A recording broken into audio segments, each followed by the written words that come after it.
Hi guys, I am Karishma. Welcome back to my YouTube channel. कैसे हो आप लोग? आई होप आप लोग सब बहुत अच्छे हो। Happy Janmashtami to all of you.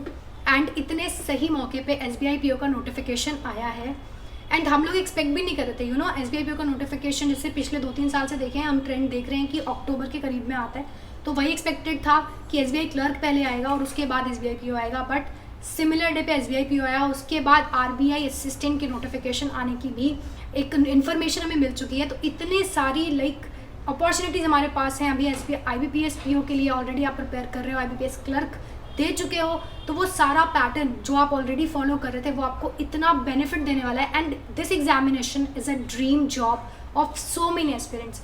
जो लोग बैंकिंग इंडस्ट्री के अंदर आते हैं वो मेजरली ये गोल लेकर आते हैं कि हमें SBI PO क्रैक करना है। और इस बार तो 2000 वैकेंसीज आई हैं, जो पिछली बार से 400 के करीब ज़्यादा है। तो आपके पास एक बहुत अच्छी अपॉर्चुनिटी और बिल्कुल राइट टाइम पे आपके पास आई है। और ये एग्जामिनेशन जो है वो नवंबर में है, प्रीलिम्स का इसका। तो अप्रॉक्सीमेटली आपके पास 70 डेज बचेंगे। तो उसमें आपकी क्या स्ट्रैटेजी रहनी चाहिए, सब कुछ हम डिटेल में डिस्कस करेंगे। क्योंकि ये जो एग्जामिनेशन है, मैंने अपनी जॉब के साथ साथ क्वालिफाई किया था इसका प्रीलिम्स एंड मेंस। तो मैं आपको एग्जैक्टली बता सकती हूँ कि कैसे कैसे आपको अपना टाइम मैनेज करना है। जो लोग जॉब के साथ तैयारी करना चाहते हैं उन लोगों के लिए भी, एट द सेम टाइम जिनके पास पूरा टाइम है, उन्होंने कम्प्लीटली डेडिकेटेड कर रखा है प्रेपरेशंस को। एक बार देख लो फटाफट नोटिफिकेशन में, 2-3 मिनट में आपको समझा देती हूँ। उसके बाद हम इसके पैटर्न के ऊपर, क्योंकि इसके अंदर आपके कुछ चीज़ें ऐड होती हैं, बाकी पूरा का पूरा जो पैटर्न है आपका वो IBPS के बिल्कुल सिमिलर है। लेकिन जब आप थर्ड स्टेज में पहुंचते हो तो आपकी कुछ चीज़ें चेंज होती हैं, और जब आप सेकंड फेज में होते हो तब भी यहाँ पे डिस्क्रिप्टिव जो है आपका ज़्यादा मार्क्स का आता है। इस वाले एग्जामिनेशन में जितने भी स्टूडेंट्स हैं जो अपनी इंग्लिश पर कमांड कर लेंगे और इंग्लिश पे अच्छे से काम कर लेंगे, उनके लिए बहुत ज़्यादा बेनिफिट हो जाएगा, क्योंकि वहाँ पे सीधा सीधा आपको अच्छा खासा वेटेज इंग्लिश का देखने को मिलता है। तो वो सारी स्ट्रैटेजी के बारे में मैं आपको बात करती हूँ। पहले आप फटाफट से ये जो इंपॉर्टेंट चीज़ें हैं एक बार वो देख लो। हाय गाइस, क्विकली एक बार हम नोटिफिकेशन देख लेते हैं सिर्फ 2-3 मिनट के अंदर, जो इंपॉर्टेंट चीज़ें और जिसमें मोस्टली आपके डाउट्स आते हैं। सिविल में, एलिजिबिलिटी में, फाइनल ईयर के स्टूडेंट्स दे सकते हैं कि नहीं, कुछ बार है, कितने परसेंटेज होने चाहिए, तो उन सब चीज़ों के बारे में एक बार बात कर लेते हैं। ये देखो, ये ड्रीम जॉब होती है लोगों की।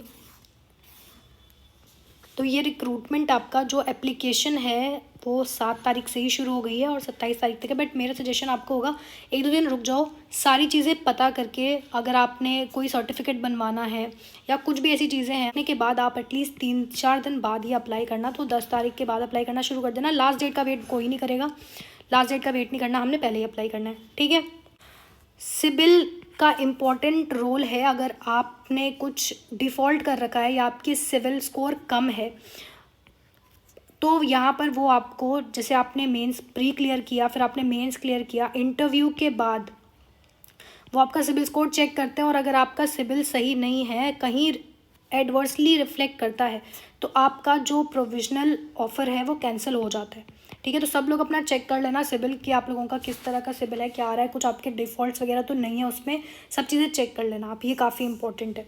और इम्पॉर्टेंट चीज़ है, आपका फ़ेज़ 1 का जो एग्ज़ामिनेशन है आपका नवंबर में होने वाला है। जो आपका फ़ेज़ 2 का एग्ज़ामिनेशन है उसमें बोला है इन्होंने कि दिसंबर जनवरी में, बट मोस्ट प्रोबेबली ये दिसंबर तक ही ख़त्म हो जाएगा। और जो आपका फिर आता है थर्ड फेज़, जिसमें आपका साइकोमेट्रिक टेस्ट एंड GDPI होता है, तो वो भी आपका जनवरी फरवरी स्टार्टिंग तक ख़त्म हो जाएगा। और उसके बाद आपका मार्च फेब में रिज़ल्ट आ जाएगा, अप्रैल तक आपकी ज्वाइनिंग हो जाएगी। तो ये है आपकी सबसे इम्पॉर्टेंट चीज़ें जिस पे आपको काम करना है। तो अप्रॉक्सीमेटली हमारे पास 70 डेज़ बचते हैं, तो वो स्ट्रैटेजी हमको डिस्कस करनी है। और इतना टाइम नहीं मिलता है मोस्टली। पहले SBI क्लर्क आता था, SBI PO बाद में आता था अक्टूबर में, और नवंबर एंड दिसंबर में एग्ज़ाम हो जाता था। लेकिन इस बार टाइम है, तो कैसे यूटिलाइज़ करना है, मेन साथ साथ कैसे लेके चलना है, वो हम बात करेंगे आपकी अभी स्ट्रैटेजी में। एलिजिबिलिटी देख लो, आपको ग्रेजुएट होना चाहिए बस किसी भी रिकग्नाइज्ड यूनिवर्सिटी से। और जो लोग फाइनल ईयर के अंदर हैं उन लोगों को भी आप लोग भी अप्लाई कर सकते हो सारे प्रोसेस के लिए। बस रिजल्ट, आपका जो रिजल्ट डिक्लेयर होगा वो 31/12/2023 तक डिक्लेयर हो जाना चाहिए। आप 21 साल से कम नहीं होने चाहिए और आप 30 साल से ऊपर नहीं होने चाहिए इस तारीख तक। और कौन कौन सी डेट्स, अगर आपका बर्थडे इन दिनों में आता है, इन बोथ डेज में, इसके बीच में अगर आप अप्लाई करते हो इस तारीख से इस तारीख तक और इनको इंक्लूसिव, तो आप अप्लाई कर सकते हो। सैलरी जो कि सबसे इम्पॉर्टेंट पार्ट होता है, देखो जो बेसिक है आपका वो है 41,960, लेकिन जो आपको इन हैंड मिलती है अप्रॉक्सीमेटली 70-75,000 के करीब आपको इन हैंड मिल जाती है। और बहुत सारे पर्क्स के साथ मिलती है। बहुत सारे पर्क्स हैं इसमें इन्वॉल्व। कट ऑफ ट्रेंड की अगर मैं बात करती हूँ यहाँ पर एक स्ट्रैटेजी जाने से पहले, क्योंकि स्ट्रैटेजी समझने के लिए हमें समझना पड़ेगा कि कट ऑफ ट्रेंड्स क्या रहते हैं। तो आप कट ऑफ देखो, यहाँ पर जो 2022 की कट ऑफ गई है पिछले साल की, वो गई है 59.50। मैं जनरल की बात कर रही हूँ यहाँ पे।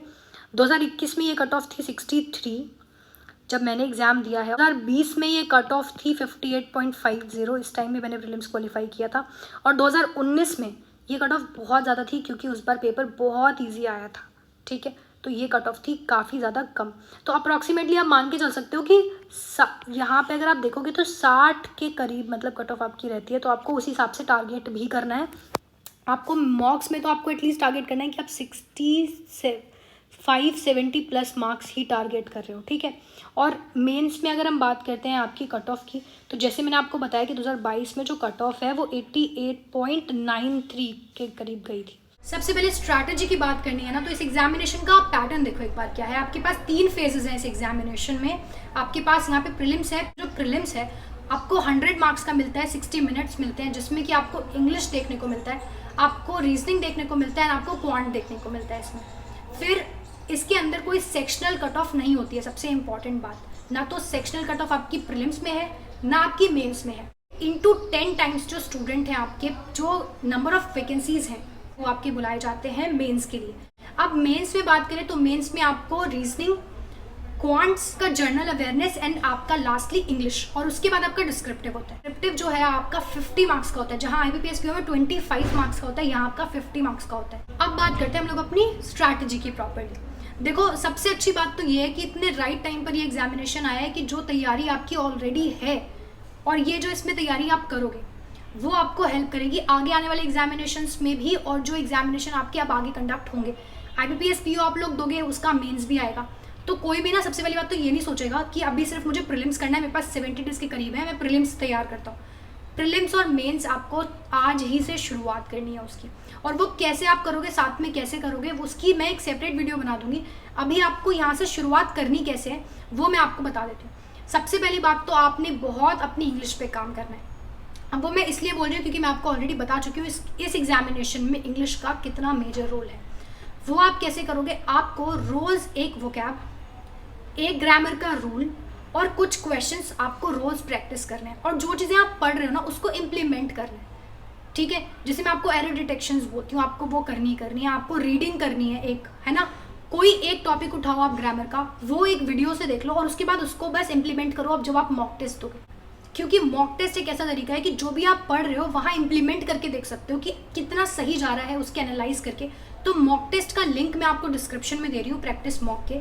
आप वहाँ से जाके पहले जो फ्री मॉक टेस्ट है वो अटेम्प्ट करो, अपना परसेंटाइल चेक करो। परसेंटाइल ही इंपॉर्टेंट क्यों होता है, क्योंकि परसेंटाइल में आपको पता चलता है कि कितने स्टूडेंट से आप अच्छा कर रहे हो, ठीक है। तो अपने परसेंटाइल पे ध्यान रखो और एक्यूरेसी मेंटेन करके सारी स्ट्रैटेजी है जो आप पढ़ रहे हो वो आपको अप्लाई करनी है मॉक टेस्ट के अंदर, जिसका लिंक आपको मिल जाएगा डिस्क्रिप्शन में। इंग्लिश में आप इतना ही करो, बस इंग्लिश में कंसिस्टेंट रहोगे, रोज अगर करते रहोगे तो इंग्लिश आपकी बहुत एक अच्छे लेवल पे पहुंच जाएगी। वो एक अच्छा टाइम है आपके पास इंग्लिश के लिए, ठीक है। मेंस के लिए इंग्लिश आपको कहाँ से प्रैक्टिस करनी है वो भी आपको मॉक टेस्ट के अंदर ही मिलेगी।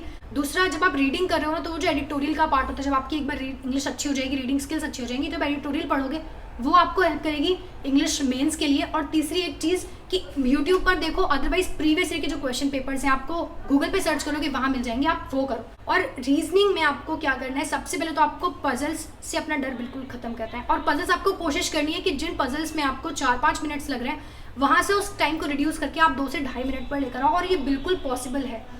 कम से कम आप 5 से 10 पजल्स रोज प्रैक्टिस करो। मिसलेनियस क्वेश्चंस 10-10, 20-20 हर एक टॉपिक से पिक करके रोज करो, यूट्यूब पे देखो उनको, और उसके बाद उसका सोल्यूशन निकालो। अगर जिसमें आपको ज़्यादा टाइम लग रहा है उसका सोल्यूशन आप यूट्यूब से जाके चेक कर लो, और फिर मॉक टेस्ट में जब वो अटेम्प्ट करोगे उसी पैटर्न पे आपको मॉक टेस्ट अटेम्प्ट करना है। जितना ज़्यादा आप sectional test, mock test, quizzes दोगे उतना ज़्यादा अपनी एक्यूरेसी एंड आप अपनी स्पीड बढ़ा सकते हो। तो वो चीज़ आपको करनी है जब आप नॉर्मल प्रैक्टिस भी कर रहे हो घर पे, तो भी आपको टाइमर के साथ आपको प्रैक्टिस करनी है। एंड आपको जो अपना सिलेबस है ना वो टॉपिक वाइज कवर करना है, सो दैट कि आपकी प्रैक्टिस भी उसी हिसाब से होती रहे। और फिर बात आती है आपके क्वांट की, तो क्वांट में आपको तो स्पीड मैथ्स पे बहुत ज़्यादा काम करना है, ये आपको बहुत हेल्प करेगा। दूसरा, आपको DIs पर काम करना है, और तीसरा आपको काम करना है अपने अरिथमेटिक के सेक्शन पर। उसके लिए मैं डिटेल में आपको बता दूंगी एक एक सेक्शन के ऊपर। बाकी और वीडियोस ऑलरेडी मैंने डाली हुई हैं। जो IBPS PO की स्ट्रैटेजी है वो सिमिलर स्ट्रैटेजी आपको इसके लिए भी वर्क करेगी। टू डू लिस्ट आपको किस किस तरह से फॉलो करनी है, क्या करना है, वो सब मैं आपको बता दूंगी। जो लोग वर्किंग हैं उनको किस तरह से टाइम डिस्ट्रीब्यूट करना है वो भी एलिमेंट मैं उसमें ऐड कर दूंगी, क्योंकि मैंने खुद ने ये जो एग्जामिनेशन है वो एक जॉब के साथ ही किया है। तो मैं आपको एग्जैक्टली बता दूंगी। आप मुझे बताना अगर आपको टू डू लिस्ट चाहिए। जो वर्किंग एस्पिरेंट्स हैं वो लोग भी बताना, और जो नॉर्मल एस्पिरेंट्स हैं आप लोग वो भी बताना। और सबसे इंपॉर्टेंट चीज़ है बस कंसिस्टेंसी।